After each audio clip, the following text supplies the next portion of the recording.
Hi friends, अभिमान academy में फिर से आपका स्वागत है। और 69,000 शिक्षक भर्ती में थर्ड काउंसलिंग अब जून के प्रथम सप्ताह में ही होगी। जानिए, अपडेट को जानने के लिए सबसे पहले पढ़ लेते हैं।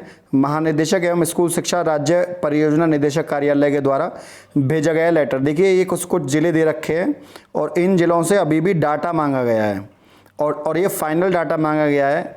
और ये 10 मई की न्यूज़ है, मैंने आपको कल बता दिया था पोस्ट के माध्यम से।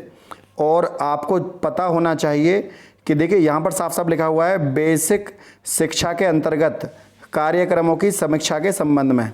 देखिए, जो भी अभ्यर्थियों को नौकरी मिल गई थी उनके संबंध में अलग अलग पॉइंट यहाँ पर दिए हुए हैं। पहले पॉइंट में दिया हुआ है शिक्षा के अंतर्जातीय स्थानांतरण एवं पारस्परिक अंतर्जातीय स्थानांतरण के फलस्वरूप सेवा पुस्तिका एवं अंतिम वेतन प्रारूप में औपचारिकता, मतलब वेतन को लेकर। ये दूसरा जो पॉइंट आप देख रहे हैं यहाँ पर, ये दूसरा पॉइंट है आपका यहाँ पर, ये वाला दूसरा पॉइंट है अंतर्गत तैनात शिक्षकों के शिक्षक अभिलेख सत्यापन के संदर्भ में। तीसरा पॉइंट है फर्जी रूप से जो अभ्यर्थियों ने डॉक्यूमेंट जमा कर दिए थे उनका। ये चौथा पॉइंट है विद्यालय में असंतृप्त पैरामीटर, मतलब पंचायतों का कार्यक्रम पूरा करवाना। पांचवा पॉइंट है मिड डे मील सही बट रहा है नहीं बट रहा है।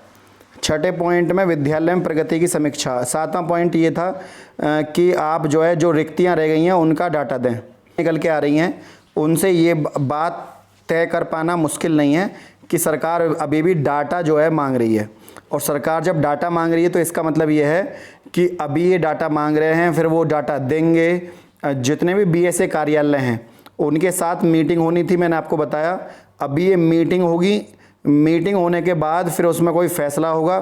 फैसला होने के बाद जितने भी बीएसए हैं, 75 बीएसए, अब आप लगा लीजिए पिछली बार बीएसए ने कितना समय लगाया, लगभग 2 महीने ले लिए थे डाटा देने में।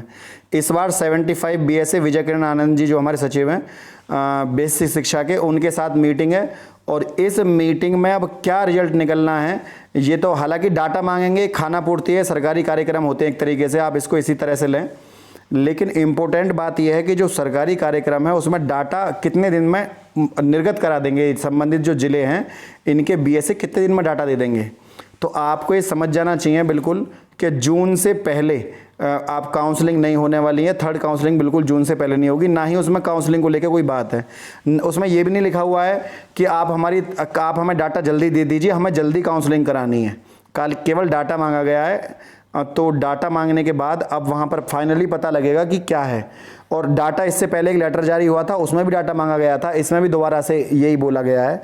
तो ये डाटा मांग रहे हैं, अभी वो डाटा ही मांगते रहेंगे लगभग अभी एक डेढ़ 2 महीने है ना। तो लगभग आप समझ लीजिए जून के 2nd या 3rd वीक में ही कुछ अपडेट निकल के आएगी।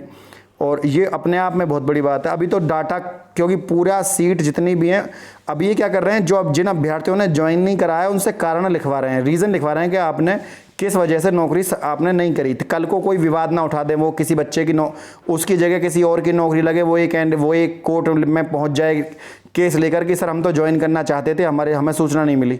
तो उसके लेटर साइन करा रहे हैं कि आपने इसलिए ज्वाइन नहीं करी, कारण बताइए। तो ये है बात। और इससे पक्का काम हो जाएगा आगे आने वाले आगामी शिक्षकों के लिए जो नौकरी करेंगे, भले ही सीट कितनी हो। हालांकि सीट 7,500-8,000 9,000 के करीब बताई जा रही हैं, लेकिन 7,500 सीटें भी हैं तो लगभग 1% 1 गुणांक मेरिट का गिनना तय है 7,500 सीटों पर। तो फ्रेंड, बस यही सूचना दे दी थी। यदि वीडियो आपको अच्छी लगी तो वीडियो को लाइक, शेयर, चैनल को सब्सक्राइब करना ना भूलें। आज के लिए इतना ही। जय हिंद, जय भारत।